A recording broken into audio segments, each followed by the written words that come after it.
Hey, morning. How are you? It's Cristo here on talkTV. Hope you're well this morning. Lots we're going to be talking about over the course of the next 2 hours. We welcome Ebs Akintade back to the show to look at some of the newspaper stories.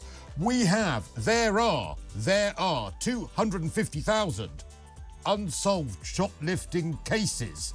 So how should we deal with shoplifters? Did you say that, Johnny? There are 250,000 unsolved shoplifting cases. You could go on holiday and eat steak, according to a climate advisor. Is this finally some common sense on net zero? Would you spend £780 on trainers? Have you ever been taken ill at work unexpectedly? King Charles, we have an update on his health. And I think there's another one as well we said we'd talk about this morning, wasn't there? I can't remember. There's something else as well. So we've got loads between now and 7 o'clock, all here live. This is Talk. So we are Talk now. We've ditched the TV, we've ditched the radio, we just talk. We just talk. I talk, you talk, we all talk. We all talk, which is nice. New schedule on Monday, which is nice as well. It's sort of going back to our roots, which is a nice thing, right? There's a song about that, isn't there? Going back to your roots. So we're going to be on YouTube and all of those places as well. DAB, your smart speaker, YouTube on your connected TV or on your laptop or on your mobile. If you want to see our faces, look at my beautiful face. Are we still having hair and makeup for YouTube? We are. I hope so. That's in my contract. Do you know that? It was in my contract to get hair and makeup even when it was only radio, because actually people here insisted me getting it. So we will be getting hair and makeup. YouTube will be up and running. And eventually, I think we're coming off Sky, aren't we? That's what's changing, eventually. We're still going to be on it for a bit. Are we not going to be on Sky? No, I think we're still going to be on it for a bit, aren't we? I don't know. But anyway, we're going digital. We are going digital because we're going back to our roots. We've got a new schedule, as I said. Well, I say it's a new schedule. It's sort of the old schedule repurposed. It's like when you find some old furniture in the garden and you're like, what do we do with this? And we then find a new use for it. And what do you do? What do they call it? You upcycle. We've upcycled the old schedule and we've made it better. So we've got Mike Graham at breakfast. We've got Julia mid-morning. I think she likes being mid-morning. I mean, you thought she was grumpy mid-morning. Dear God, try working with her at 6:30 in the morning. I love Julia. Don't get me wrong. She's one of my favourite people at this station. But my God, she is a tough cookie and we love her for it. 1 o'clock, we've got Ian Collins. He's going to be back at 1 o'clock. Is he on at 1 o'clock now or is he on at 4 o'clock now? Oh, I don't know. 3 o'clock. 3 o'clock. Then we've got Jeremy Kyle. He's going to be doing Drive from 4 o'clock. And then at 7 o'clock, we've got Kevin O'Sullivan. So he's going to be there at 7 o'clock. That's where he used to be, isn't it? So it's all change. And I've seen a lot of people seem very happy with this change, don't they? I've seen a lot of people online who seem very happy. So we've given the people what they want. And I think that's really, really good. So if you don't know about the new changes, then that's what's happening from Monday. That is our new daytime schedule. You can get it on radio via DAB, your smart speaker. You can ask, what's it called? Can you ask Amazon or Siri or whatever? You probably can. Do you know, my Siri doesn't like me. We fell out. It mispronounces things. That was quite ironic that I mispronounced that. But it mispronounces things, and I think it's quite passive-aggressive. So I don't like using any of that. I haven't got any of that in my home. I've got a friend staying with me at the moment, and she said, you know what she said? She said, you should get yourself an Amazon, is it Echo or Dot or something? You know, what is it called? The thing. Dot, and it's in the corner, and you say, oh, hi, Amazon, or Echo, or Dot, or whatever. Can you time my vegetables, please? I don't like that. I feel like they're listening. They are listening, aren't they? I mean, I'm not the only one that thinks that. They are listening. Because, I'll tell you why. Because sometimes I have very, very obscure conversations and then an advert for that conversation comes up on my phone. Has that ever happened to you? And I don't like it. Like, we were talking the other day with my friend who's staying with us. Emma, her name is. She's a lovely girl. Going through a very messy divorce. Anyway, I don't want to talk about it. It's private. But it is a very messy divorce. And so we were talking about my poor little Dolly. Now, my poor little Dolly has got a problem with her paw at the moment. She's got a bad paw. Bless her. She's always got a bad paw. This is my dog. She's always got a bad paw because she's got a recurring bone problem in her paw, because when I got her when she was a rescue, she had a paw that was sort of the wrong way round, and essentially it gets a bit painful for her sometimes, so she licks it, and when she licks it, she makes it a bit manky. She gives herself an infection. So we were talking about that. So how obscure is that conversation, right? And, you know, we take her to the vet, we get antibiotics for it, and she has a painkiller, all those sorts of things, right? And then suddenly, 5 minutes later, on Emma's Instagram, an advert comes up for dogs with paw problems, which she's never seen before in her life. So they are listening to us. So I don't like any of those things. I don't like any of those sort of, let's talk to Amazon or Siri or I talk to Siri, but I don't have one of those machines. There's Apple Home as well, isn't there, where you can talk to it. All of these things. I don't like it. I really, really don't like it. So, anyway, but if you do like it, you can ask them to listen to us or watch us as well. So that's all going to be from Monday, which is very, very exciting.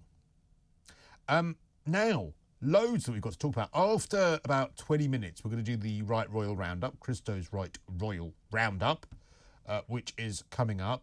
Oh.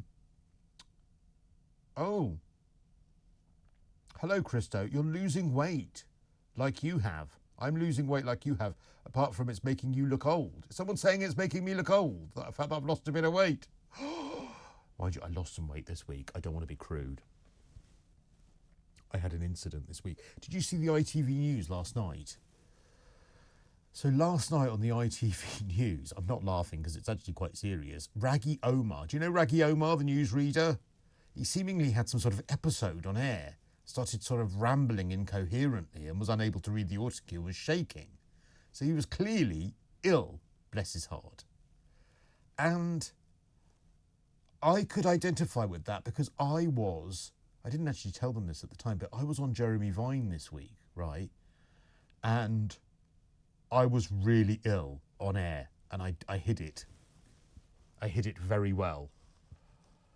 But it was not pleasant. So, without being crude, I was in here on Wednesday having yet another meeting with the boss. You know, he gets me into his office. He's like, Cristo, what do I do? Where do I put my Graham? He says, what do I do with Julia? Where do I put Ian?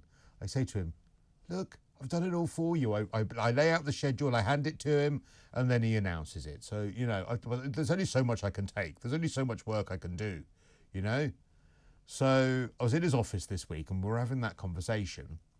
And then I was going on somewhere afterwards. And so I was out all day, right? And so I went to a well-known sushi place, right? And this was I was doing Jeremy Vine on Channel 5 on Thursday morning early. I went to a well-known sushi place and got myself a bit of sushi. And for the first time, I got myself some dumplings. Have you ever eaten a dumpling in an afternoon? And they were the dumplings that are in the hot cabinet, right? So they're always sort of there all day.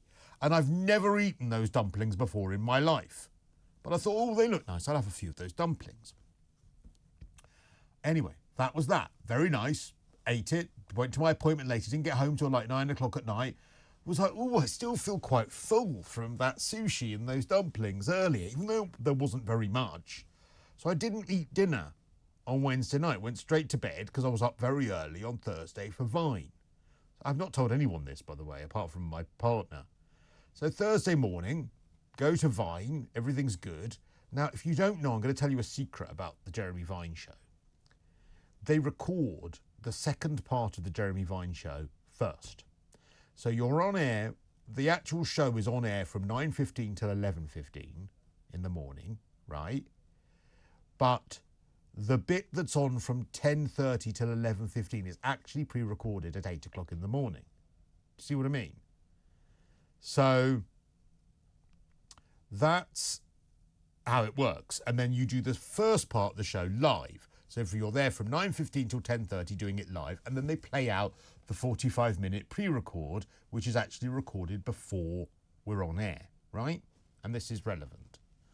So we do the pre-record, everything's fine. I go and have my little break, have a coffee, feeling all right. And then we start the live bit of the show. And I'm debating with someone about, you know, all the things that you debate about in the morning and all of this stuff.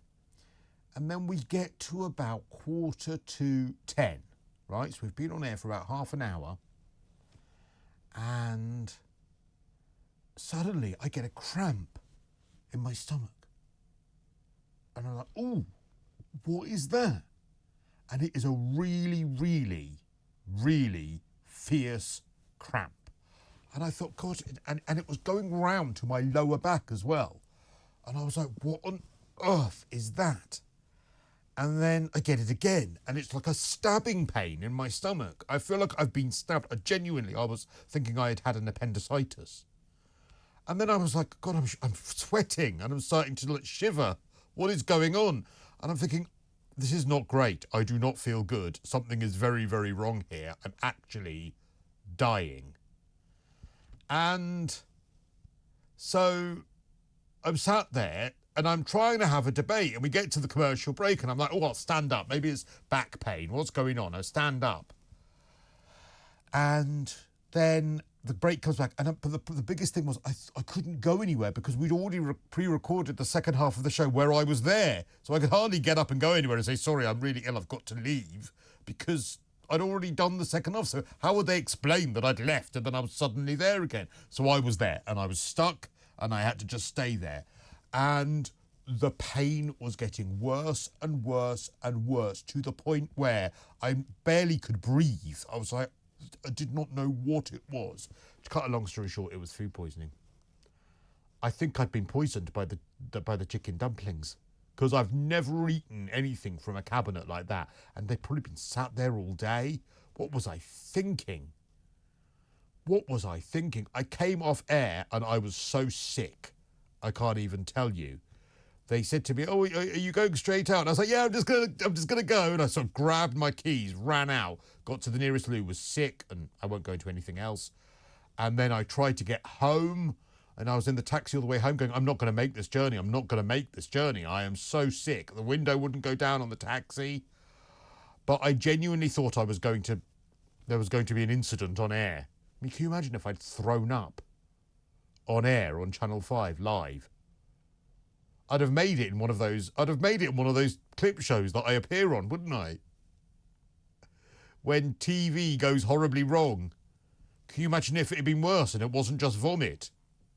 If it was, that would have been even worse. I mean, I don't want to be too crude at this time of the morning, but I'm sure you get what I'm talking about. So the point I'm making is I can identify with Rageh Omaar. Do you know Rageh Omaar was in the same building? Could it be something to do with that building? Do you think Rageh Omaar had what I had?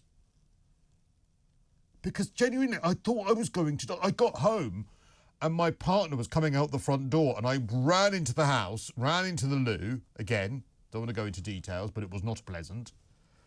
Both ends.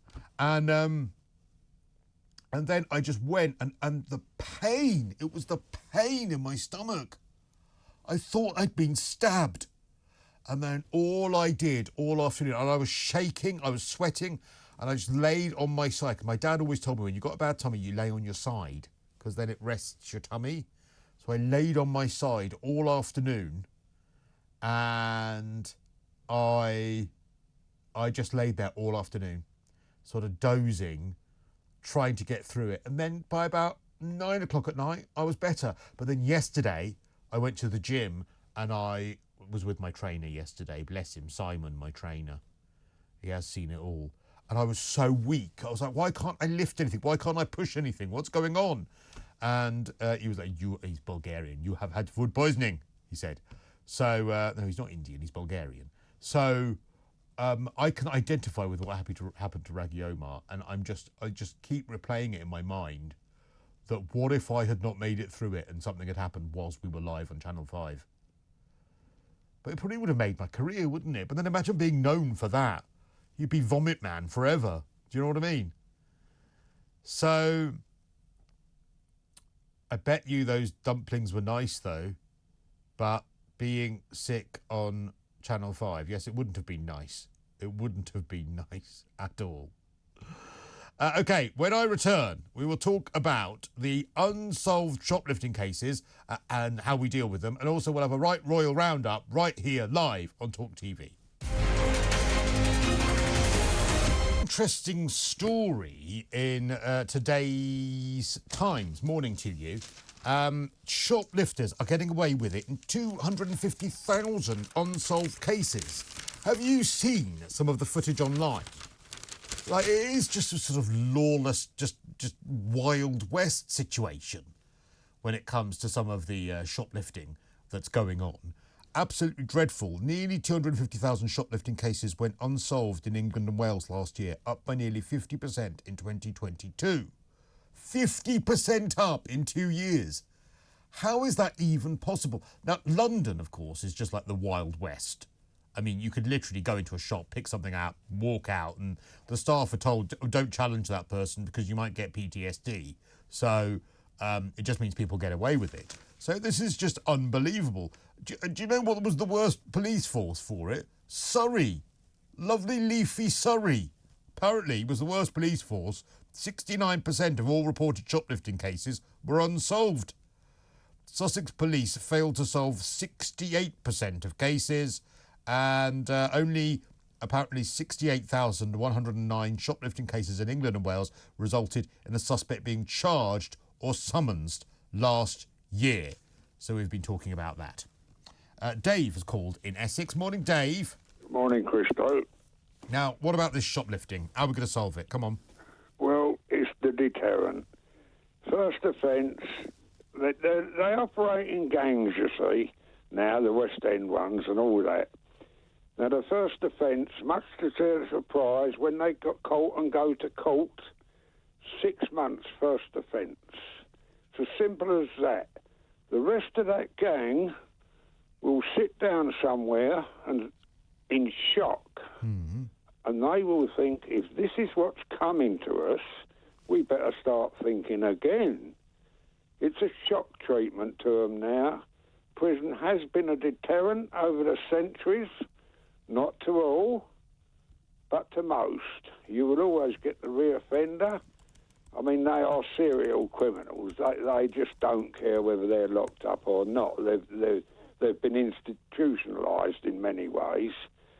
But 6 months first offence, commit the same crime, and you will go to prison for a year. Double up on it.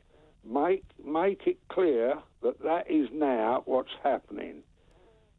Don't pass these silly laws in Parliament about fining people who have no address on the streets. Pass that law, a law that would count. Well, I have Paul Britton on the show a lot, and he's on again next weekend, the criminal lawyer, and he makes a very good point. Sorry, I just need to say something before we do that. We're getting a lot of messages saying that YouTube is not working. I don't know why. It doesn't appear to be up and running this morning, the YouTube stream for the show. Apologies for that, for all those people who are messaging about that. We're on it, and thank you for those people who've let us know that's not working. All right, back to shoplifting.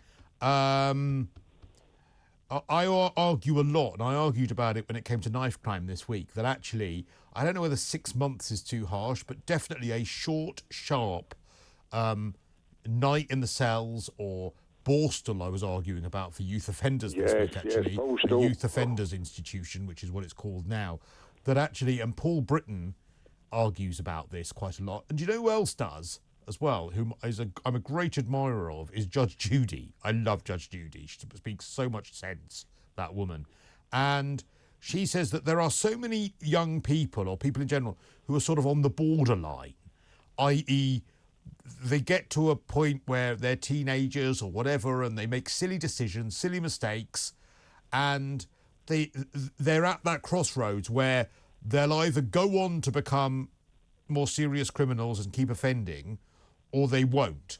And they argue that actually a short, sharp bit of justice for their first offence, i.e. a bit of time in the cells, bit of time in a youth offenders institution, with the chance to erase their record if they do things better going forward, would shock them and scare them into making better choices when they're released. And I agree with that. I completely agree with that. Well, if they when they come out, if they had it hanging over them, the main deterrent was if they're caught again, they go away for twice the time. That's the deterrent.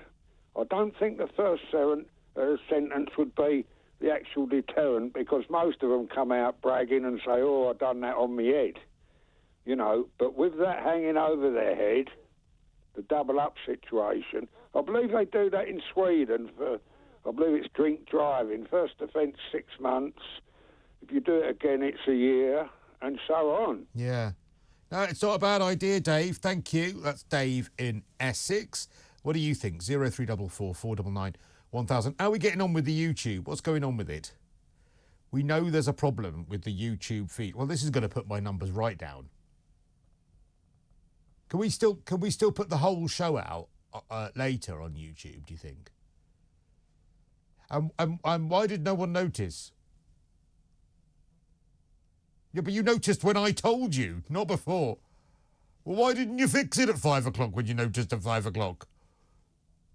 Yeah, I know, but if you'd noticed at 5 o'clock, I could have told people that we knew it wasn't there. But also, you should have fixed it at 5 o'clock if you knew at 5 o'clock. Sorry about this, ladies and gentlemen. I'm just having a production meeting. You should have fixed it at 5 o'clock if you knew at 5 o'clock it wasn't working.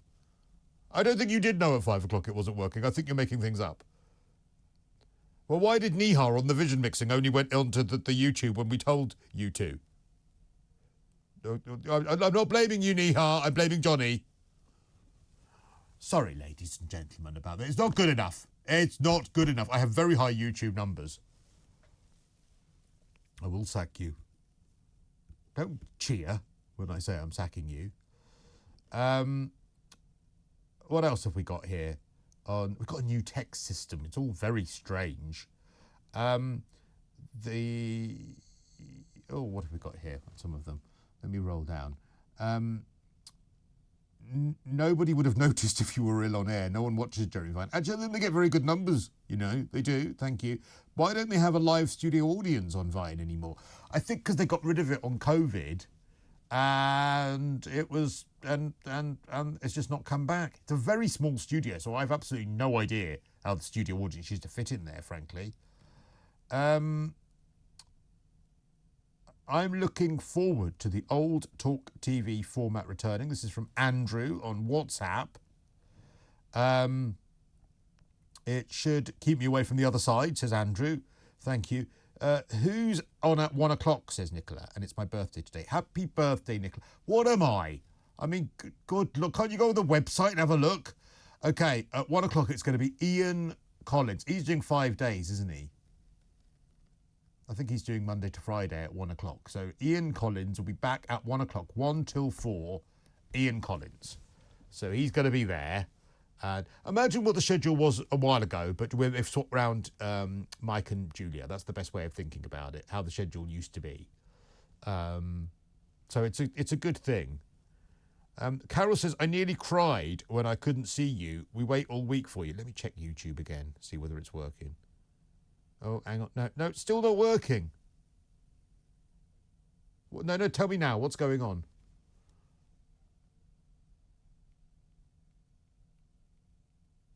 We need the engineers on it. What has Gareth done with it?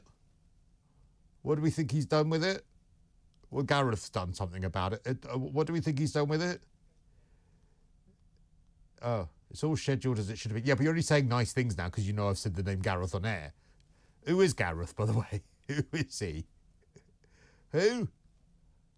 No, don't know him. How long has he worked here? 4 years. Oh, okay. I don't know anyone. I'm like Meghan Markle. I don't know anyone.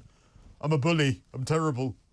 I'm terrible with names. I know people's faces, but I don't know their names at all. I'm absolutely terrible at it. So sorry we're not on YouTube. I don't know why we're not on YouTube. You'll have to listen. Thank you. But I found you on the talkTV website. Well, there you go. You see, Anthony, you know what you're doing. Thank you for that. Thank you, Lily and various others who have told us that the live stream isn't working. Kim says, I had food poisoning on holiday, middle of nowhere, on my own last summer. I thought it was a heart attack. I called an ambulance, turned up 3 hours later. It was not a heart attack, but just as well. I thought I was dying too. I think it might have been pain from retching. Well, do you know, I thought it was either some sort of appendicitis or I thought it was kidney failure because it was actually hurting in my back. It was unbelievable pain. I mean, it was just, I was like, oh my God. I have got quite a good pain threshold because, you know, I've suffered with gout years ago. And gout is one of the most painful things you could ever go through. Unbelievably, I've torn the ligament in my knee. That is so painful. So I'm quite tough when it comes to pain. But this thing, and I just thought that people are going to know when they're watching. I've not gone back to watch it to see whether I can, whether my pained expression can be seen on air.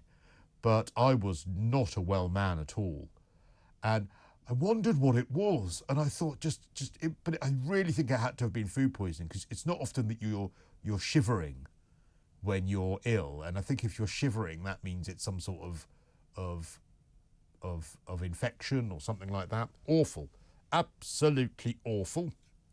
A few others here as well. If you want to tweet me, Cristo_radio.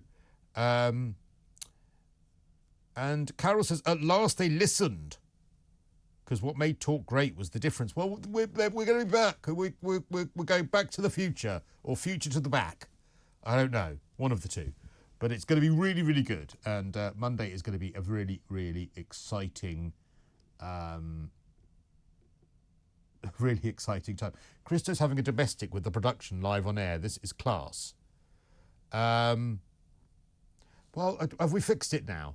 What is going on? Right, come in now. Come in on air. I'm doing this on air. Come in.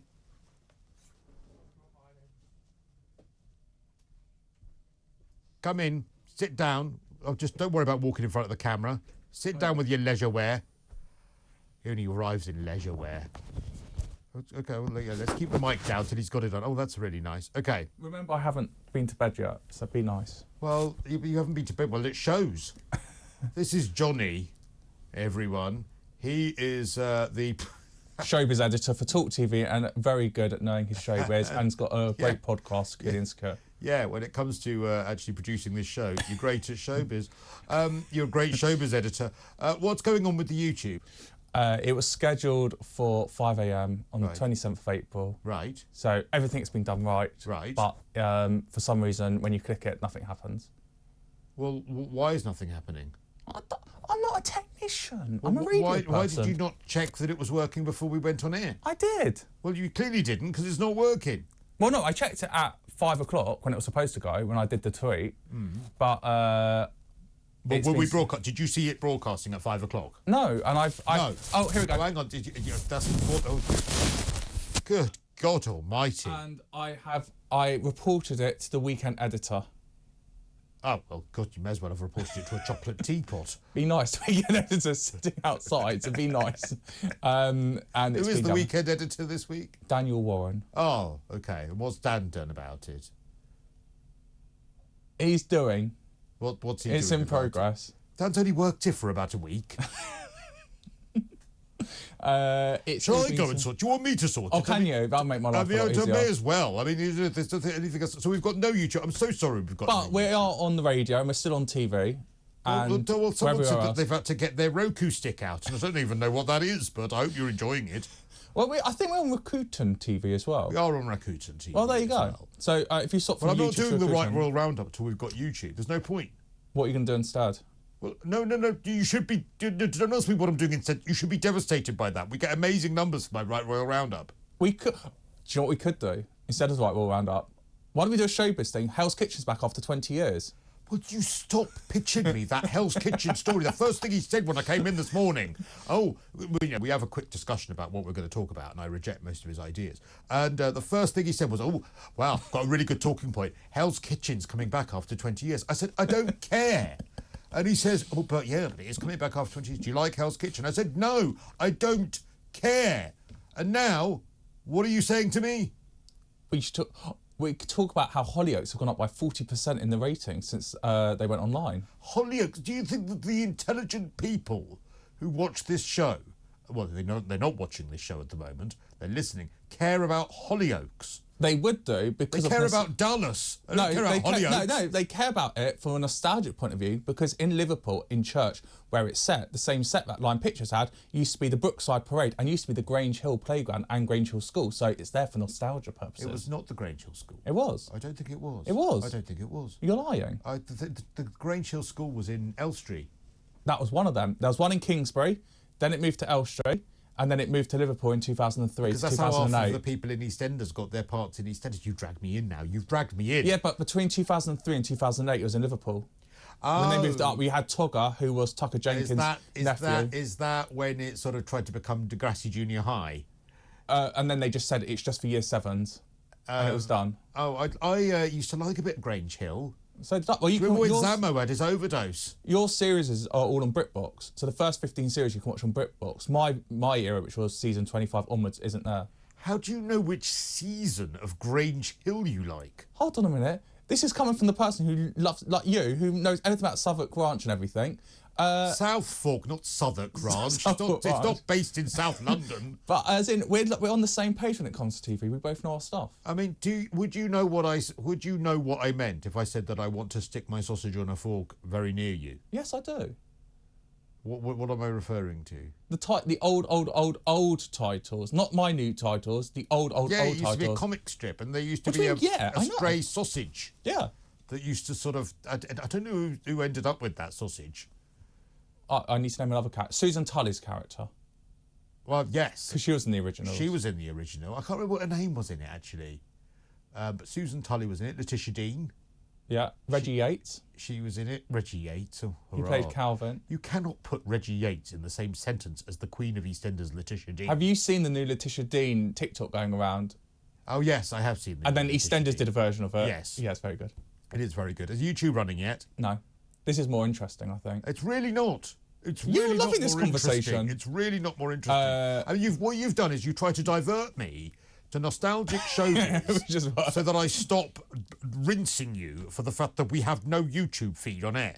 I know something even worse. What has Gareth done? What has Gareth done about this? Why has Gareth not got this up and running? Can we stop saying Gav though, just in case it wasn't Gareth?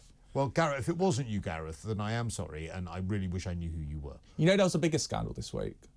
On Tuesday, classic EastEnders, there was only one episode on drama, not two, and there's usually two a day. But Casualty had an extra long episode, so there was only one classic. July 2005. My God, I'm so sorry if you're listening to this while you're driving. I really would suggest you pull over because you may pass out unconscious. No, a lot of people are watching classic EastEnders. Zoe Slater's just left. It's a big moment for EastEnders. I know, but I don't even watch classic EastEnders anymore. Why? Because I think it's gone into its weird Ferreira phase. No, we're coming up. No, they left ages ago. We're in the near Kathleen Hutchinson phase, which does get really bad. And then it goes up. Anyway, the YouTube will be fixed at some point today. I understand where you're coming from, by the way. Hell's Kitchen, Hollyoaks, I've lost the will to live. This is what you have done to the audience. It's an education. I've given people the opportunity to think about what do they watch, and now they know, oh, I might not like that. I'm really annoyed about this YouTube thing. I know you are. From a producer point, I know you are annoyed. Will you pin that microphone to yourself? I mean, my God. I know you're annoyed. Pin it. Actually, pin it. Put it in a pin. Pin it. I know. The YouTube is getting fixed at the moment. Well, when will it be fixed? When it's fixed. But what do you mean when it's fixed? That's like what my mother used to say when I used to ask for ice cream. And she used to tell me that the tune the ice cream van was playing meant that it had run out of ice cream. And it hadn't run out of ice cream. And I wanted ice cream. But you said that was what they play when they've got no ice cream left. That's a brilliant tale to tell. I No, like it's that. sad. It's upsetting. She used to say you can't, and a little fat Cristo sat at the front door. None of the friends wanting to play with him on the street because I was so fat. The only thing I could console myself in was ice cream. And then the ice cream van would come and there'd be no ice cream. So that's what you sound like now. Okay. Right. We'll fix it at some point. Okay, well, I mean, it's not good enough.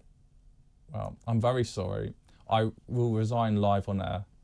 But we're not going to have a Right Royal Roundup. We'll do it after the break. What? We've got no YouTube. Yeah, but it'll go out on YouTube afterwards. What, will it be recorded? Yeah, because this is going out. Okay. Well, then, if we can put it on YouTube afterwards, I will consider doing it. All right. But hold on, you've got to decide now because you can't wait for it to go out. You need to do the content first and so it can be put out. Yes, I understand. Right, Okay, thank good. you. Dismissed. Thank you. Dismissed.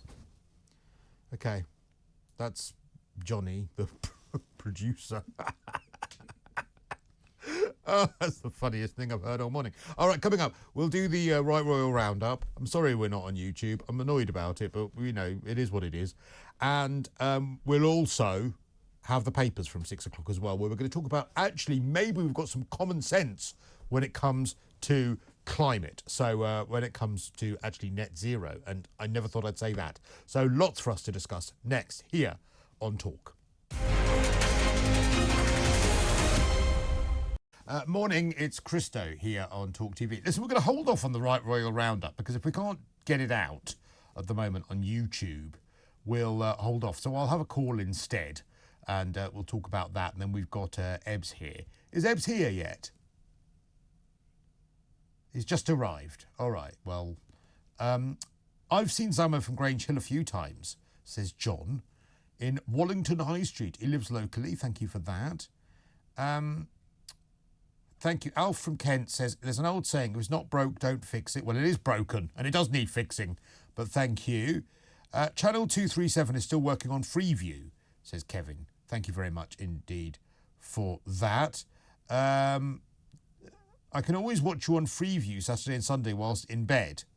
Well, that's all right. I think we're still on Freeview, so Jane is fed up. Thank you. Johnny has taste, says Rachel. I thought I was the only one who watched classic EastEnders on drama. The writing was so good back then. I've got about like 5,000 saved in my Sky Plus. I really do. But the ones I've got saved, which I've actually put the K on, which means to keep, is... do you remember when they all went to Torremolinos? Irene and Terry and Pat and Frank and Roy and Peggy. Those episodes were just brilliant. And sometimes when I'm in a bad mood, I go back and watch them again because they were so good. Okay, shall we, before we speak to Jason, I think we're going to try it. I think we're going to do it. Let's get you up to date with the Right Royal Roundup. Cristo's Right Royal Roundup.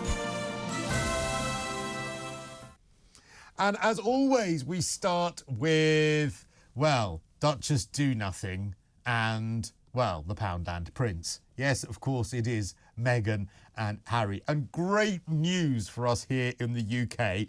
They've decided that they won't be cutting ties with us after all. They, of course, stepped back from the royal family 4 years ago, but they have now appointed a new communications executive who is based here in the UK.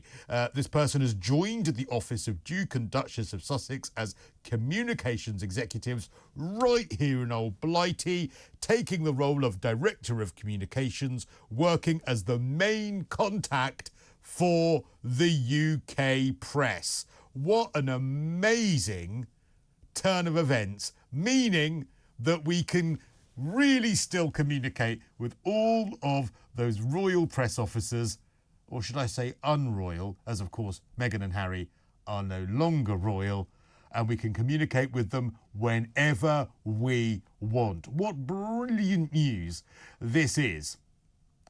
Brilliant news other than for the employee himself, because let's not forget that there have been 5 employees of Prince Harry and Meghan who quit Archewell in a period of just 14 months.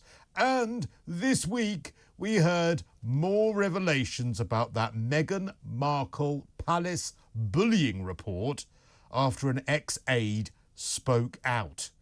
Apparently, Tom Bower, the royal author, has now said that he thinks more details will emerge of the bullying that came from Meghan towards her staff. Samantha Cohen, who was a loyal and long-standing former palace aide, she worked with the Queen for 10 years and then was transferred to work for Meghan Markle, where she lasted about 10 minutes. She was questioned about these allegations that Meghan Markle bullied members of staff, and although she was asked by the late Queen to help Meghan acclimatise, she stayed in the role, but then, unfortunately, they couldn't find a replacement for her because things were so unpleasant. Apparently, the Sussex Survivor Squad had to all find themselves consoling each other after Meghan apparently reduced staff members to tears while she lived at Kensington Palace with Prince Harry. So how long will this new communications executive last? I've absolutely no idea. But clearly, Meghan and Harry are absolutely dreadful to work for, and they probably whine at their staff as much as they whine to the British press, whine to the American press, and whine to everyone else about how terrible their lives are and how they're victims of every single terrible thing that's ever happened in the world. So I wish this person the best of luck, because I think they're going to need it. Meanwhile, Meghan has failed to find, in more staffing problems, a chief executive officer for her new cooking and lifestyle business, American Riviera Orchard. Apparently, having interviewed several candidates for the position, they've been searching now for 5 weeks, but according to a California-based source, they've not found anyone suitable for the role. 5 weeks of interviews, and they've not found anyone that lives up to their standards. Apparently, Netflix have now stepped in to say, look, you need someone to run this brand if you're going to make a load of tut programs for us about cooking and lifestyle and friendship and family and all of that nonsense. I mean, friendship and family, how many interviews have they given trashing their friendships and their family? Now, of course, American Riviera Orchard, this is the brand that they're using in order to sell us jam and pet food and tea towels and all of this rubbish. Well, unfortunately, Netflix might have to install their own CEO to run operations in the company because Meghan and Harry can't find anyone. Meanwhile, on the subject of jam, Buckingham Palace posted an advert for its strawberry preserve just days after Meghan Markle gave out these 50 jars of jam to these influencers. People are saying, look, Buckingham Palace, they are showing shade to Meghan by sticking out these strawberry preserve adverts. Apparently, our delicious strawberry preserve is made only the finest berries and is served in a variety of ways, according to the official Instagram account for the Buckingham Palace shop. Quite right too. Let's go for Buckingham Palace jam over all of those jars, all 50 of them. That must have been hard work. Sent to those influencers, which of course were all celebrities, all had huge social media followings, and of course all of that jam was sent to all of them from the couple who want to shun publicity. Finally, shall we end on some very, very good news? Elsewhere from the Montecito Moaners, there are some brilliant headlines today because King Charles, fit for a king, will be returning to his duties next week. Smiles that say a king is going back to work. That's the Mail. Another one here as well. King is back in the saddle. That is the Sun newspaper. The great news this morning that a nation is rejoicing after King Charles given the green light to return to his duties. He's going to visit a cancer centre coming this Tuesday, 11 weeks after his diagnosis. And of course, this new photo is where he is seen beaming with his wife, Queen Camilla. And he's also aiming to attend the 80th anniversary of D-Day and Royal Ascot. All of these things happening in June. This is absolutely great news. King is ready to take the reins again, and he has the green light for those plans. It's a relief to us all to see him looking so fine, and we wish him well. That is your Right Royal Roundup. Cristo's Right Royal Roundup. All right, let's go to Jason, who is in Worcester. Hi there, Jason. Good morning. Good morning. Now, Sorry. you want to talk about shoplifting, right? Well, I work in a store, and an incident happened the other day about two shoplifters who managed to take 8 bottles of whiskey from the corner in Sainsbury's. And this is what they did. They sent a woman into the shop to pick a trolley up with no coat or no bags. She walked round the shop and she was putting bulky items into her trolley. And then when she got to the whiskey, she took the whiskey and she walked it round to an aisle where there's no security. And then another woman came in who suddenly had no bags in her pocket 1 minute, and then she went round and took the whiskey and they walked out the shop. We didn't find out until a day later. And how did you find out? Did you review the cameras or something? Or Yeah, reviewed the cameras the very next day, and we saw it all on camera. It was so really they bad. went to an aisle where there wasn't any security. They took the whiskey that she'd taken off the shelf in her trolley, then they just transferred it into the bags, and then this other person just walked out. Yeah. I mean, it's quite audacious, isn't it? Well, yeah, I mean, like, you know, it was a lot of money. I mean, these whiskies were nearly £60 a bottle. So why didn't they have security tags on them? I haven't got a clue. I mean, it's the sad state of affairs that you need to have those security tags on them, to be honest. It certainly is. But as a worker, you know, looking back on it, I just thought, you know, how brazen was that? This woman come into the shop with no coat or no long-sleeve top, so nobody watched her. And then she went to an aisle where there was no cameras and passed it over to an accomplice who just walked out. And then the woman left her trolley in the aisle and followed the person out. And like I said, the next day, we realised what had happened. And did they notice the stock had gone? Why? How did they know that whiskey had actually gone? Is it because they noticed the stock wasn't there, or what? Every night, it's before 10 o'clock, they go through the whiskey to check how many bottles are where and how many bottles. And these whiskies was the expensive ones. And is that why they do that? Because they're particularly expensive, so they do that with some of the more expensive items in the store? Exactly. I understand. Yeah. And is it a big supermarket you work in? No, we used to work a warehouse place, supermarket, you know, like one on a council estate. Right, and okay. So what are they going to do? Well, now they're going to employ another security guard, and his job is going to be walking up and down, you know, where the toiletries are and the alcohol. He's going to be spending his time hanging around those two aisles. It was just the audacity, you know, going at the shop as well. That's unbelievable. Well, do you know, and the thing is, we all pay, and it makes it inconvenient for all of us because, you know, your customers will end up paying for that extra security guard, so that will put prices up for them.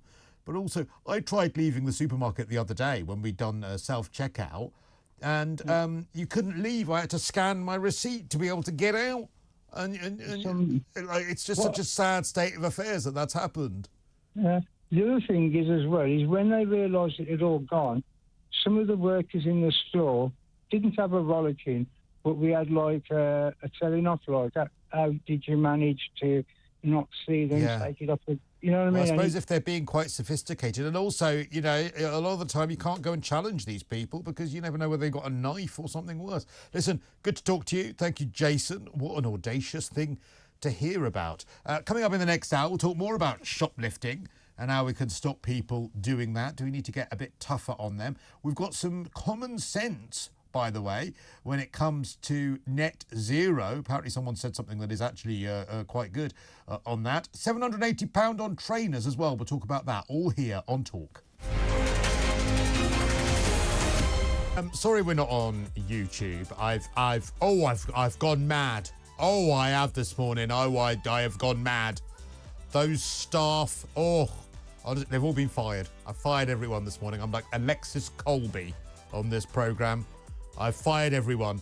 So sorry about that. We're trying to work out and get to the bottom of what's gone on with that. But you can still find us elsewhere via the app, via DAB, your smart speaker, and all of those sorts of things. So apologies for that. We'll try and get it sorted out throughout the day here on Talk TV. Lots for us to discuss this hour. Why are so many people shoplifting, and what is the solution? Apparently, a climate advisor has spoken sense about net zero. I mean, this is breaking news. We'll find out what's been said as well. Would you spend £780 on trainers as well? That's another very, very important question that we have for you this morning. Amongst others, all here live. It's Talk. So, some interesting WhatsApps and texts, etc., on why people are... Stop fiddling with your papers. What are you doing? That's Ebs Akintade. He is a broadcaster and is here in the studio. Hello, Ebs. Hello. I'm still ruffling through the papers. Fiddling about with I over always get sorry about that. Shh. Stop fiddling while I'm talking. The papers, that is. So we're trying to get to the bottom of why more people are shoplifting and all sorts of things. Look, don't move your hand. Don't move. I can move the paper without making noise. Move. I can see you in the corner of my eye moving. And we're also talking about climate and all that. I can see you breathing. Stop breathing. Stop moving. I've become really grumpy about all of those things. You have? I have. Somebody described you know, outside. when I used to have a how are you? Hello, welcome. Hi, hello. Anyway, back to me. When we were... It's always about you. When I used to do a show on a rival station, and it was an overnight show. I know the one you're talking about. Yes. And was it letters? It was letters. And well, they're all kind of letters. Most stations are letters, aren't they? Most stations have letters As in the title. Not a word, but and I used to do I probably shouldn't reveal this. I don't know why I was thinking about this today, actually. That's why it's fresh in my mind, but it suddenly popped into my head. And I used to do an overnight show, and I used to share the producer with the show before, right? Yes. So the show before would be on air, and the producer would be in the room putting out that show. And then I would do the show straight after, and the producer would stay in the studio. Which meant that I used to come in and sort of set up the show. I never used to have any guests, but I used to come up with what stories we were talking about.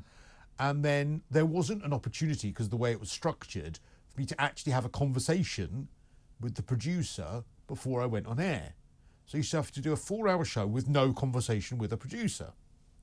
Now, as it turned out, that was the best training I could have possibly ever had to be able to broadcast. Yes. But I used to go down to the studio with all my stories to try and have like a 5-minute catch-up with the producer whilst the other show was going on. Before mine. Yes.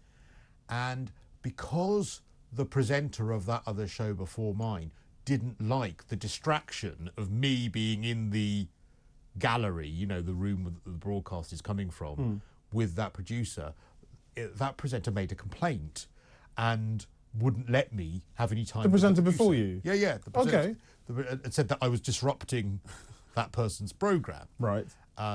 Horrible person, one of the least pleasant people I've worked with because of that, because it made it really difficult for me. I'm sure. Anyway, the whole point I'm saying is that I actually now sympathise with him, because now when you see people moving around, it's quite in distracting. your background, I'm like, oh, that's actually really distracting. So actually, maybe I was disruptive. Maybe you were. Are you trying to say that me moving this paper is disruptive? Is disruptive. Yeah. But I'm not in the gallery though. I'm here with you. I want silence. I want no one moving. You want no one breathing. Everyone's eyes on me. Okay. Yeah. Doesn't sound like you. Doesn't sound like me at all. So how have you been? Fine. Good. So we've got loads of stories this morning that we're going to talk about. Firstly, why are so many people shoplifting, and should we just shove them all in jail? No, because then the jails would be packed to rafters. Of course shoplifting's increased. We're in a cost of living crisis. People are struggling. Don't stop saying that with such glee. It's not with glee, but we are in a cost of living crisis. It's gone on for so long. We're also still in a recession. No one said we're out of it. There's no excuse to shoplift. I mean, if people were stealing bread and milk, or baby formula, I would have a little bit more sympathy. Yeah, but they are stealing bread, milk, and formula. We've just heard a story of someone that nicked 8 bottles of whiskey. Yes, well, obviously that's taking. That's not a cost of living crisis. Obviously, that's taking the mickey. It's mild alcoholism. That's not mild. That's absolute alcoholism.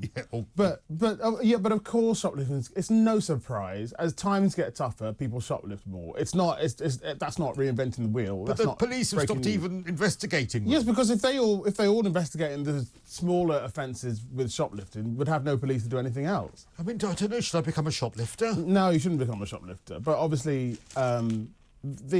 it's like the story is some kind of surprise, and it's all a bit highfalutin because obviously, of course, that's highest level. We're in blooming tough times at the moment. It comes as no surprise whatsoever. So what's the solution? Should we come down harder on these people? Well, I don't know if you can come down harder. People need... have you seen the cost of just basic items? It's gone up across the board. Even in the cheaper supermarket, it's gone up. So it's no surprise whatsoever that this is happening. What is the solution? More security? No, well, I don't think more security is it. I think there's more of an external issue of the fact that everything is so expensive. Until prices come down, shoplifting will go down. But no, I don't think though that should be the solution. I don't think we should wait till prices go down and hope that shoplifting ends. No, well, I think that we have an epidemic of lawlessness. We do have an epidemic of lawlessness. What do we do about it? Well, solve it. I don't know how to single-handedly solve it for the country, but when it says a total of 430,104, I can't say this number, offences were recorded by police in the year to December 2023. Yes. Up by more than a third from the previous 12 months. That comes as no surprise at all. Well, Rudy says we should do what they do in Saudi Arabia, chop off their fingers. Well, that's ridiculous, obviously. Then we'll have more fingers than we do people in this country. Well, they won't shoplift anymore. I mean, I agree, that seems a little harsh. Was it Nick Abbott who complained? No, Nick Abbott was an absolute joy, and let me make it very clear, it was never Nick Abbott who complained. No, I wouldn't expect it wouldn't be Nick Abbott. No, he was an absolute joy. Yeah. I can guess who it is, but... Oh, who do you think it was? No, Write it down. Okay. I'll tell you if you're right. Write it down. Okay. Cristo, they're thieving because the security guards are useless, says Michael. Maybe. Rach says, a lady always fidgets with the papers in one of my Bible classes at church. And I had to sit next to her for 2 hours last week while she chewed loose skin on her fingers, says Rachel. Oh, that's it's too much information. No, it wasn't Steve Allen. He was not very nice to me at times, but I don't really want to go into it again because I do. You're not wish supposed to be him well. saying it. I'm supposed to be writing it down quietly. Yeah, I know, but I can tell you who it isn't. I'm just not going to tell you who it is. No, I wish him well, and I hope everything works out for him. But no, it wasn't him. It wasn't him. Okay. Shoplifting. I see two levels: people who are struggling and need to feed their families. I have every sympathy as prices have risen so much in the last few years and wages haven't kept up. Semi-professional shoplifters who take stuff to sell on. I have no sympathy for this. Well, I think that Jason, that actually it's the semi-professional ones that are thriving at the moment. I do. I mean, a semi-professional shoplifter, imagine that being your job. It's not the kind of thing you have a CV for, is it? Like between I don't know, 2020 and 2024, I was shoplifting at Sainsbury's, and then I graduated to Waitrose, for the next few years. It's not really going to be like... Start off at Lidl and Poundland and yes, work your way up. Yes, work your way up. Once you're at Fortnum and Mason, that's like having a degree. It is. You've got a degree in shoplifting. I like Fortnum and Mason. Their chocolate isn't very nice though. Now they're Yes, but who in a cost of living crisis shops at Fortnum and Mason? Actually, I do because I got a voucher from them. You're not a regular shopper. It's not like your local village shop, is it? No, I do shop at Fortnum and Mason. Actually, I shop at Fortnum and Mason if I'm getting someone a gift. Okay. Sometimes. Christmas. So my agent at Christmas, I sent my agent a bottle of champagne from Fortnum and Mason for Christmas. Lovely. I sent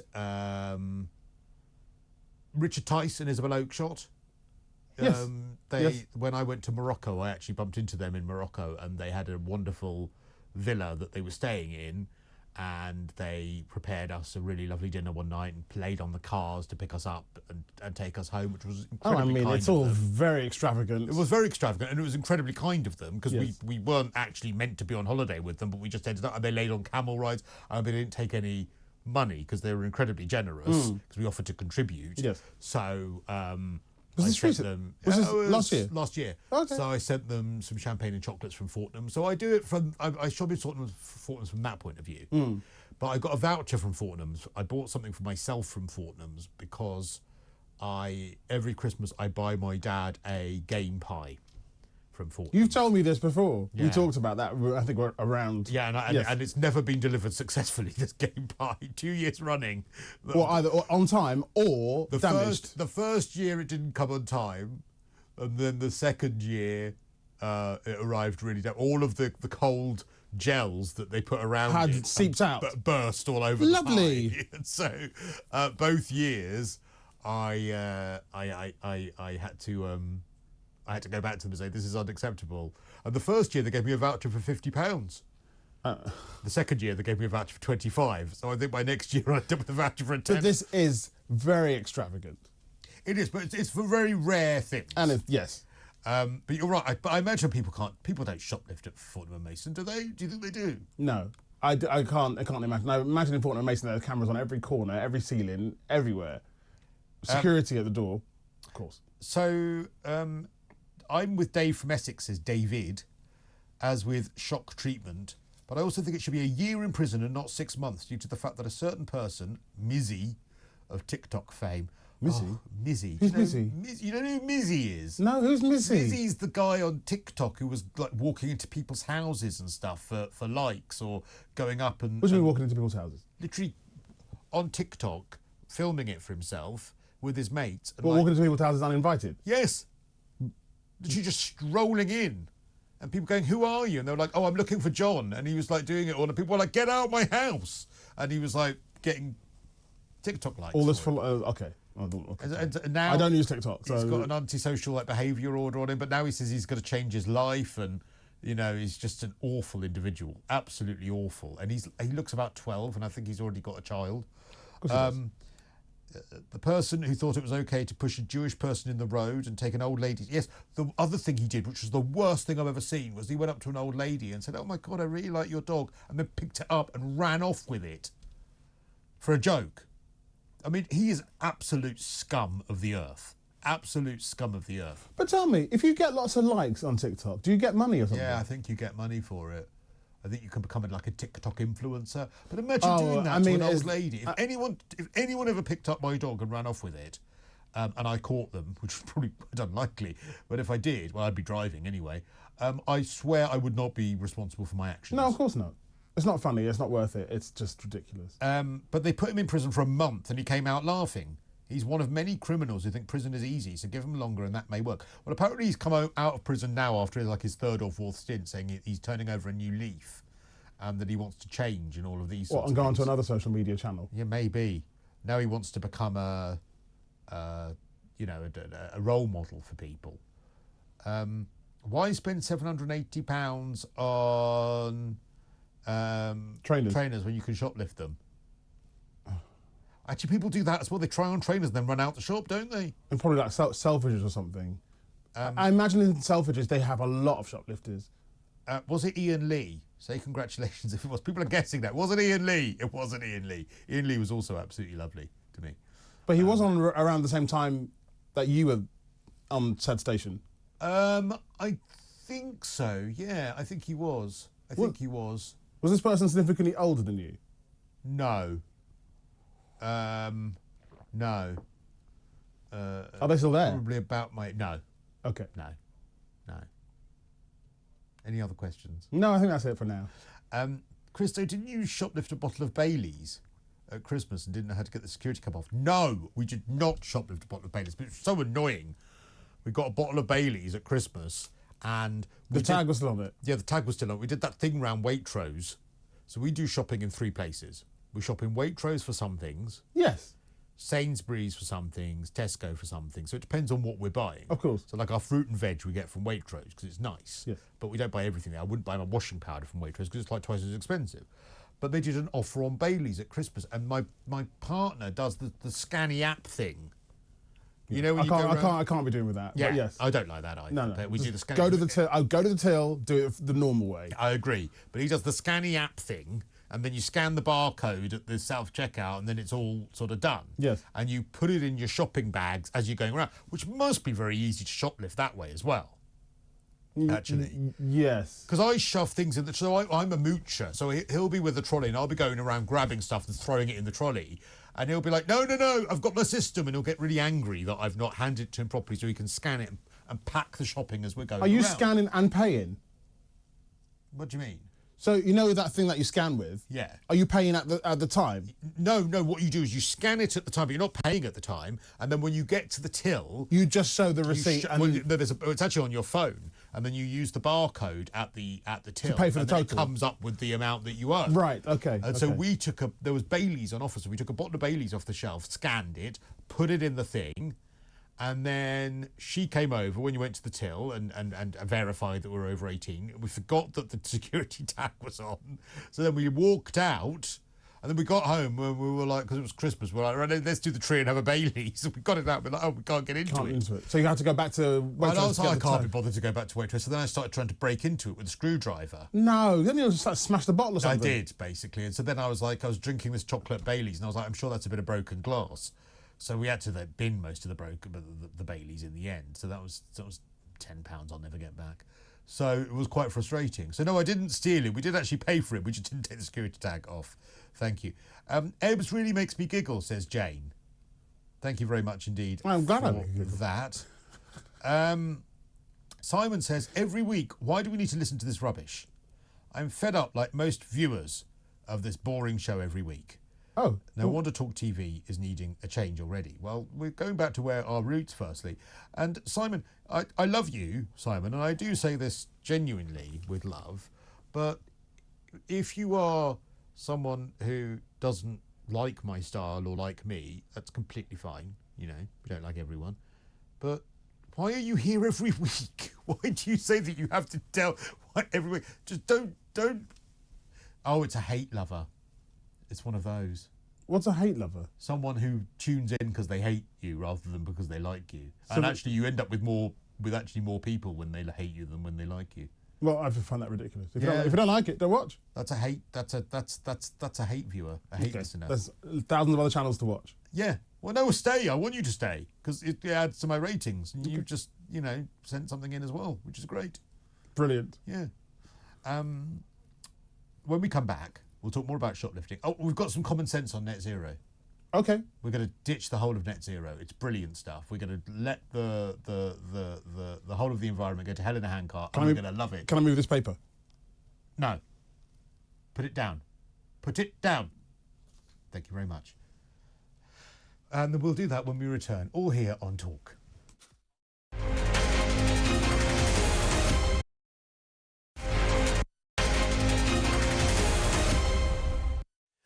I am a hate viewer, says Simon. Simon's very upset now. It's on in the background while I'm working. And as I've texted in many times, I do like you, Cristo, just don't need to hear the shopping habits every week. I was wanting to catch up with newspaper reviews, says Simon. Well, this is sort of a personality and a news-based programme, Simon, but I'm glad that you like me. I like you too, Simon.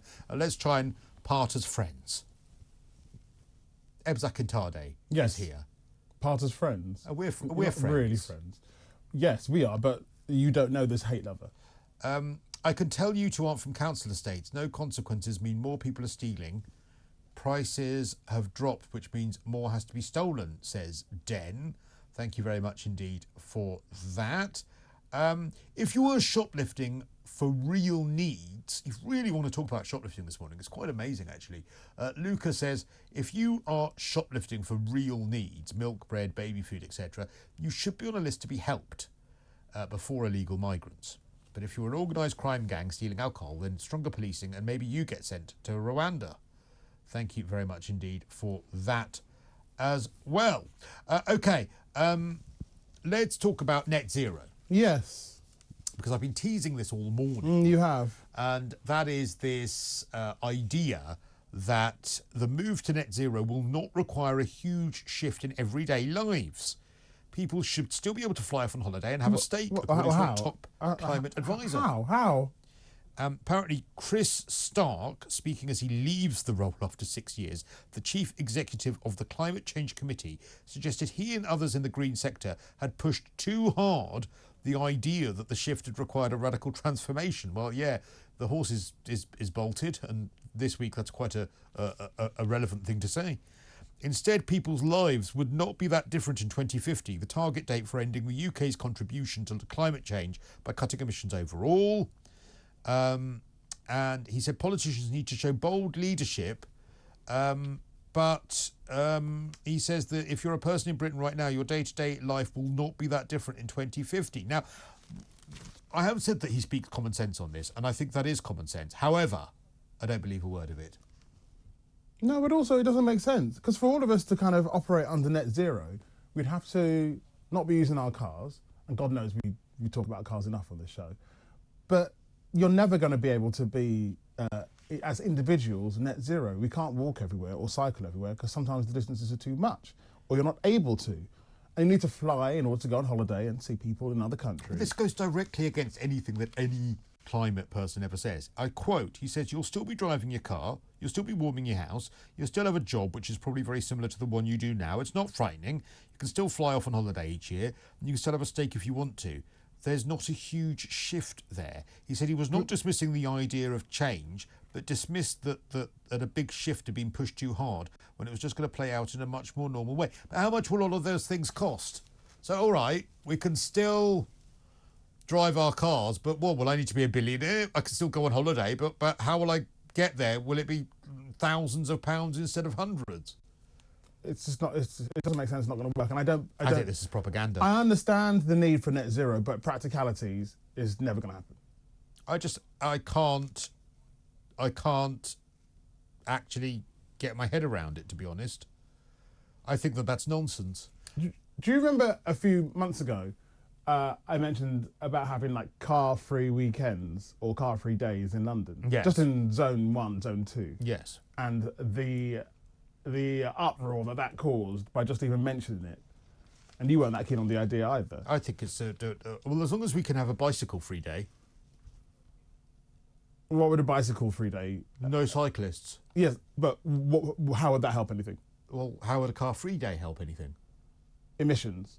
Having a bike doesn't... The only emissions I'm objecting to at the moment are yours. You can reject my emissions as much as you like, but I'm not increasing like pollution.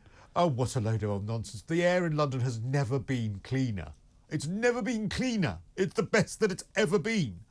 But no, we've got to push harder and harder and harder and harder. We're never going to agree on it. But what I think we do agree on is that cutting emissions to net zero by 2050 is simply not going to happen. There's going to be more of us anyway. Do you think that there should be more restrictions on us flying?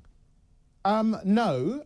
Then how would you achieve it? If you're saying that this guy's talking nonsense, how would you achieve the I don't emissions? believe... How would we get to a net zero utopia? I don't believe we'll ever get to a net zero utopia. That's like saying we can have a day without crime, or as long as you've got people, and every day, and every week, and every month, we have more and more people, there'll be more emissions. Because essentially, more people means more travel. So how would you tackle it? I don't know if I've got a solution to it. So then aren't we all going to die? Well, we're going to die anyway. But I know, but great. So, if we're going to die anyway, it doesn't mean I'm going to go and walk in a main road. No, of course not. But as time goes on, we get older, and then we die. That's what happens. I just think that the vile opportunism around net zero has meant that I don't care anymore. I don't care anymore. I really don't. And I really should, but I don't. I really don't. Don't even start me. I'm going to try and go a weekend without mentioning my bins. What's up with the bins? I'm not going to mention it. Not being collected. Yeah, I guess they've reduced it to once a fortnight because it's net zero. Yes. Yeah. What a load of old nonsense. But a lot of councils have done that. Nonsense. It's rubbish. It's ridiculous. Well, it is rubbish, yes. It is, yes, and it's ridiculous. And it just made me think, well, I'll just shove it all in the recycling. Well, you know my theory about recycling. Well, it all goes to landfill anyway. Exactly. Yeah. And I know that's just not a popular nonsense. view. It's all just but nonsense. I do wonder, you know, when if you do go into the effort of splitting your bottles and plastics and everything else into... What a load of... How have we all been duped into doing this when it all ends up at landfill? Well, I haven't, how? Because where I am doesn't require recycle. You don't recycle. Where do you live? In south. I'm about 5 miles further south than you. I've told you this. Oh yes, I should move there. But then I'm not sure I want to be closer to you. But touche. I have to say, it is all just absolute nonsense. Because you know what's frustrating is that they could solve these problems overnight. Why have none of the major parties brought out a policy about school buses? School buses would solve the climate crisis or solve the air quality problem and the congestion on our roads immediately. In which way? Less school buses. More school buses. Every single child gets access to a school bus to school. Because most of the travel, if you look at the summer holidays, Easter holidays, Christmas holidays, how quiet the roads are empty because everyone is driving their child to school because people have lives to lead. They've got to get to work. They've got to get to... Imagine that the nearest you've got to take your child to get them to school is a bus stop. It would solve things overnight. But the problem with that is you'll then have more buses. But we've got bus lanes everywhere. We've got 24-hour bus lanes everywhere in London. It would solve everything. I don't think it would. Why? Because I think if you think about actual transport buses, general traffic, and then having more coaches alongside lorries and everything else, I think you're just pushing less cars from individual parents and kids onto coaches and then having more school buses or more school coaches. Do you not think one coach with 100 children on it is better than 100 cars? Yes, but I don't think it equates like that. Why? Because I think some people car share. Well, now what you're doing is actually just arguing against public transport then, because by that logic, we shouldn't even have buses then. Yeah, but obviously I'm not saying that, because I think even in as much as you've got parents and their individual kids taking their kids to school, and that's another car, having a coach still is, and coaches are much more emitting than individual cars. Well, all the coaches are sort of going electric. You cannot argue that a coach full of children would be worse than even if half of the children in that coach were driven to school by their parents. There's still 50 fewer cars on the road for each coach. Okay. I still think that the general traffic, you'll just have more coaches, more buses, more lorries, more large vehicles that emit you wouldn't have more lorries. You'd have more coaches and buses in bus lanes that are specifically meant for coaches and buses, which half the time are empty anyway. I don't know. I don't know if that's the answer. I think that's perfectly the answer. Okay. I'm afraid. Okay. I'm sorry, but it is. But things like that, solutions that are based on the ideology of making people's lives easier, making your life far easier by doing this. So, okay, we want you to make a better choice by not driving your child to school. So look, here is a school bus. You can walk your child to the bus stop and they get a bus safely to school, which we sort out for them. Therefore, that is, and perhaps parents, could pay a little bit every month towards that bus to the school or to the local authority.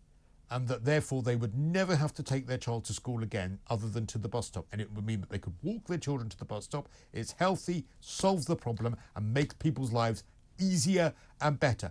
You don't want me to have a car? Fine. Give me a discount on my council tax so I don't have a parking permit registered to my house. Make my life better by not having a parking permit. Interesting. Incentivise me. Yeah, but you like an incentive. I like a carrot. That's great. I don't like a stick. I like a carrot. But all we get when it comes to net zero is stick. And everyone's just going, well, stick it. Like everyone is. Everyone's just saying, well, I don't care. Yeah. But back to net zero, I do think people are going off the idea, because I don't think there's not only is there not really a solution, but anything they say either is saying the same thing over and over again or saying something completely different. And of course, we're going to get this. But I think this is nonsense, because Just Stop Oil and all of those people want us to no longer go abroad. Yes. They want us to share a vacuum cleaner. I'm not sharing my vacuum cleaner with anyone. I'm not sure what sharing a vacuum cleaner is going to help. Well, it means that we won't have to buy a new vacuum cleaner. And it'll be like this whole... But you could use that with any World Economic Forum, you'll own nothing kind of thing. Oh, I want to go and make a casserole. I'll go and see... borrow a casserole dish from the neighbour. Yes. Everyone shares everything. Yes. No one owns anything, and you'll go on an app and you'll say, "Oh, yeah, oh gosh, I don't have a casserole dish, probably because I'm so poor. But oh look, Mr. McGrory up the road has got one. I'll go and walk to get his casserole dish, and then I'm given it for a day. But then old Mrs. what's her face down the road, she wants to borrow it next. And before I know it, my Le Creuset is in blooming West Norwood." We talk about emissions and things. I don't think it helps the fact that we have all the Just Eats, Deliveroos, all these other additional vehicles on motorbikes. Well, yes, but in fairness, they're mainly electric bikes. But what's objectionable about them is that they just ride like maniacs. Yes, because you said about have a day without cyclists, and I think obviously with all these deliveries, they're adding to the traffic and they're cycling unsafely. And so that's just more volume of traffic, more chances for accidents. It's like running the gauntlet. It's like the Hunger Games, walking on the pavement. But the reason there's so much in demand is because that's what we want. People want their McDonald's delivered by Deliveroo. That's what they want. Rachel says, Cristo, you are talking sense about buses. Most of us walked to school as kids. Yeah, I remember my mum walking me to school when I was in And that's primary fine school. logistically if the school is close to you. Obviously, if the school is not within walking distance, you've got to think about logistics. I agree, but if not, then you walk to the bus stop. Then the infrastructure is already there. The lanes are already there. It would literally be the case of just laying on some buses. Okay. I think you underestimate how many more school buses or school coaches that would increase the traffic. Well, I think it's worth a try. It's worth a try. Minibuses. Why can't we use minibuses? Well, I don't think minibuses will hold. It depends on the size of the school. I don't think minibuses will hold enough kids. Well, 10 minibuses, that's 200 kids. Possibly. There'd probably be some sort of, health and safety thing, and you'll need 17 members of staff, and they'll all need to be wearing high vis, and, that's probably what would actually scupper it, is the idea that, and then, oh my word, something will happen, or someone will look at someone the wrong way, or, I don't know, the driver will say, hello, boys and girls, and then we'll probably be fired because of the fact that there will be boys and girls a boy and a girl that won't identify that way, and so therefore then the bus won't run. That'll be what will happen. We'll end up bogged down by our own idiocy, and we won't end up ever having to run those buses. You're probably right. So we're back to square one. Yeah. Instead of net zero. Child benefits should be scrapped, says Alan. Wow, that is harsh. Well, obviously not. You can't do that. The needy should receive vouchers, not cash. Benefits are for essential things, not to buy drugs and tattoos. Well, just to be clear, not everyone uses their benefits for drugs and tattoos or large screen TVs. No, but I think that, well, I'm sort of softening my view a bit on child benefit, actually, because I was very hard line about it being limited to 2 children, and I think that's reasonable, that it should be limited to 2 children. I don't think that you should get any more child benefit than child benefit for 2 children. Why? Why are you looking at me like that? So it's just child benefit for 2 children. If you have a 3rd child, you won't get benefit. No. Why not? Because why should that 3rd child be exposed to less than the other 2? Because it's not the state's job to pay for the 3rd child; it's the parents' job. But then then it becomes like you're almost dictating to people that they should have no more than two kids. No, they can have more than 2 children, but the state provides for 2. I mean, and by the way, you'll still get your free healthcare for that 3rd child, and you'll still get everything else, but you just won't get child benefit for the 3rd child, because child benefit, you get 2 children. 2 children is a reasonable amount. I would even maybe extend it to 3, actually, but no more than 3. It is inconceivable to me that, I saw a report the other day about housing, and it was about a family that had been on the waiting list, and there was a mum who had a set of twins, and she was on a waiting list, and she was living in like a 1-bedroom flat with her set of twins. Right? Yes. So it sounded like she was in a dire situation, and she said, and she'd been on the housing list for like 3 or 4 years, and in that time had had another set of twins. Okay. Like, how can you be in a position where you actually don't have secure housing and you bring another 2 children into that environment? It's mind-boggling to me. Well, yeah, that is a bit mind-boggling. But people do that, or people say, I'm so skinned. I desperately have to rely on child benefit, right? Yes. But anyway, and now we're having a 3rd child. Imagine being so reliant on the state that you have to have that child benefit for those 2 children, and then bringing a 3rd child into that environment. It's mind-boggling to me. Maybe I'm. But what if someone just accidentally falls pregnant with a 3rd child? There is no such thing as an accidental pregnancy nowadays. There isn't. You can take precautions to stop that happening. I get you, but accidents still happen. Fine. Well, then if you want that 3rd child, that's okay. Anyway, look, that was where I was. I'm giving you a position that I used to have. So you've softened now. I've softened now because of the birth rate. The whole point of child benefit is actually that you make it easier to have more children. Yes. And that was why it was invented, was because our birth rate was down. Well, our birth rate is going through the floor at the moment. So in actual fact, this is precisely when child benefit should kick in, because that was actually the original mechanism for child benefit, was the state to control the birth rate. Yeah, the state the state shouldn't be giving child benefit to sort of subsidise people's lives, but the state should be giving it when we say, right, the birth rate is low, now we need more children, because we are heading for an absolute nightmare with the number of children being born at the moment and the ageing population, and how we're going to pay for that. Yes. So that's precisely when child benefits kick in. So I have softened a bit on that, but I still don't soften on the fact that if you are in a dire financial situation and you choose to have more children, again, I don't want children to suffer, but I just can't get my head around that. I can't. I really can't. I don't know. And it's tax credits, by the way, that limits to 2 children. Thank you, Bootsy, for pointing that out. But it's the same sort of thing. Yes. I don't know. I think it's going to be incredibly difficult to input that.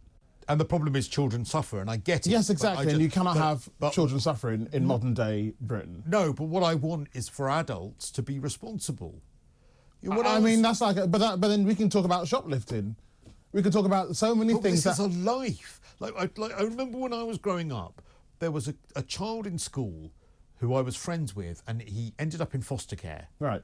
And because he was having a terrible upbringing, because my mum was dinner lady at school, she got to know this boy, and he was a good friend of mine, and he was going through a dire situation, and my parents genuinely considered adopting him, right? Because he needed stability, yes. And he was having a terrible upbringing. His mum was a drug addict, all these things, and they decided not to, and they facilitated and helped, and he ended up being adopted by an absolutely lovely family. But the point I'm saying is that my mum and dad said, we can give the 2 children we have a really nice life. Like, the risk is a 3rd child would mean that we wouldn't have the finance to do that. And it was at a time when my parents weren't doing, they ended up doing much better than they had envisaged, but at the time they weren't. Right. And so it was just, it's just normal responsibility. Like, we have 2 children that we want to give a good life to. Why would you bring more into a situation where you think I can't give a good life to by having more? I think that's all right in theory, but in practice, some people want more kids. They want more than 2. All right, when we return, we'll talk about. We'll do your Taylor Swift story, because you want to talk about Taylor Swift, don't you? Yeah. All right, we'll do that when we return, right here on talkTV.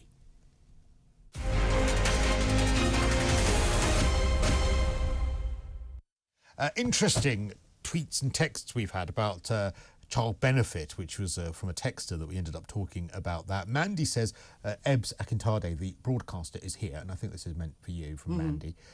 With regard to how many children one should have, please tell your guests that because some people want more, it's not an acceptable reason. Some people cannot have any. You can't always get what you want, says Mandy. Okay, well, I don't disagree with that. That's fine. But, I'm sorry, I don't get what the point is. What did I say that was different to that? Well, I suppose that your point was some people might just want more children. Yes. Well, is it up I mean, some people want to be a millionaire. But is it up to the... I suppose the moral dilemma is it up to the state to subsidise having more children? You know, at what point does the state's responsibility for something like child benefit, at what point does that end? Do you know when I think it ends? I think it ends if you have anything upwards of more than 4. See, 4, yeah, well, but I suppose the reason I've changed my view is that probably now people should be having 4, because otherwise we are going to end up screwed. Because, I mean, I personally, I would be up for it being done in a less sledgehammerish way, as in with child benefit. I think that actually the reason people are having fewer children is not because of issues with child benefit. I think the reason people are having fewer children is actually because of one of the biggest issues we face in society nowadays, and that's housing. Yes. And it means that people are paying so much for housing, and that's because the supply has never has never caught up with demand. We've also had, whether you're a fan or not of immigration or whatever, we've had a lot of people come to this country, and we've never had the housing that has caught up with that, meaning that the cost of housing has gone up, meaning that we're actually, all of that's coming home to roost. So actually maybe even a raise in child benefit might not even be remotely enough to actually justify some people having more children. Exactly. Because actually the solution would be far more long-term, and that is to build a massive house-building programme. They always say they're going to keep doing it. And that we stop, and we also stop immigration.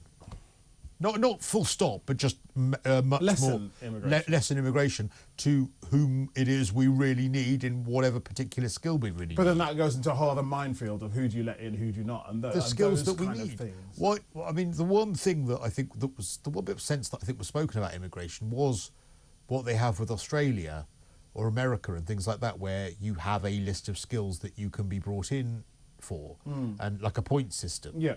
And actually, Farage always said that, and I don't agree with a lot of what Farage says, but I actually think on that that was a fair point. A points system where we need journalists and we haven't got time to train them, or we need doctors and we haven't got time to train them. But I mean, the doctors thing, there's been an influx of doctors who come from various different other countries to cope with a shortage of certain doctors.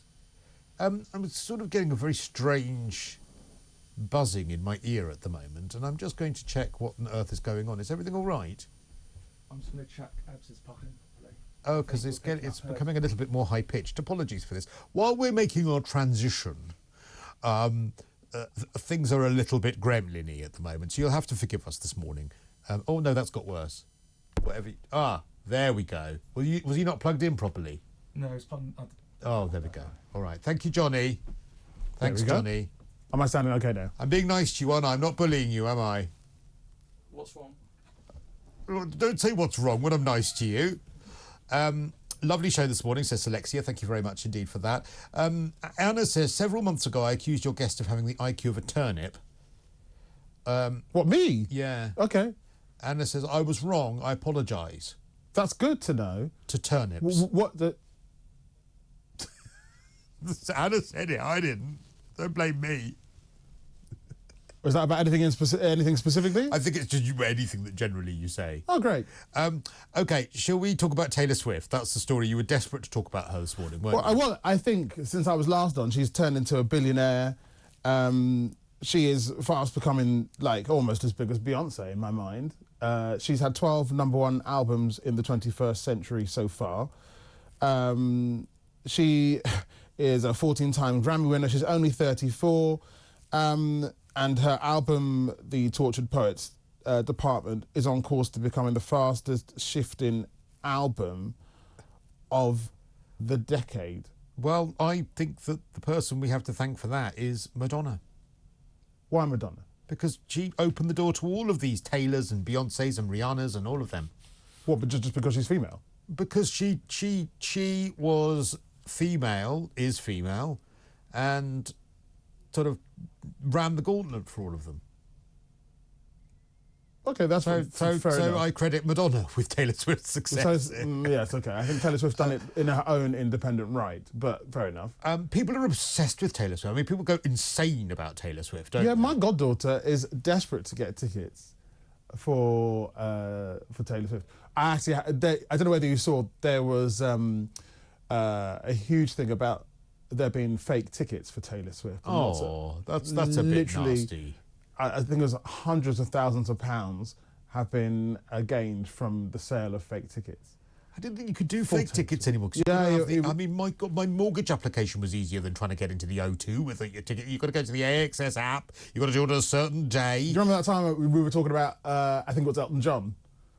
And trying to get in there. Yeah, but you actually did it while we were on air. Oh, yeah, I bought the my tickets for Elton John while we were on air. Obviously, while we were talking, you still managed to get through okay, because you managed to buy the tickets, get on the website, buy the tickets, use your credit cards. It's trying to get access once you've got them, because you usually need a special app, and you've got to log in, and then you've got to do all of this stuff. Do you know, I had to have a blood test yesterday, and it was similar. I went for a blood test yesterday, and in order to get the appointment, I walked into the walk-in blood test centre, and they were like, oh, no, you can't walk in anymore. What do you do? There's a big sign outside saying walk-in centre, and they were like, oh, you can't walk in, you need an appointment. I was like, well, there's a walk-in centre. So I had to make an appointment online. They were like, you have to make an appointment. So I was in front of them trying to make an appointment. Yes, I know, there are some really ridiculous scenarios. And then they were like, oh, we've got no appointments left here. You're going to have to go to a different one. And I said, all right. So I had 20 minutes to get to the different one. And they were like, oh, wait, you can make the appointment online. And then I had to create an account. And then I had to do a password. Then I had to verify the password. It's just, life is like that now. So how can, in that kind of climate, people have fake tickets? Because there are these platforms, I think especially on Facebook and social media, that advertise these tickets. It could be like a marketplace, those kind of things. And they advertise these tickets and there's no solid backing behind them. And then so it's like a tech scam then, really? Yes, and there are lots of them. So I'm thinking it's paper tickets. I remember when a tout tried to sell me a Spice Girls ticket in 1998. Okay, yeah. Similar. A very long time ago.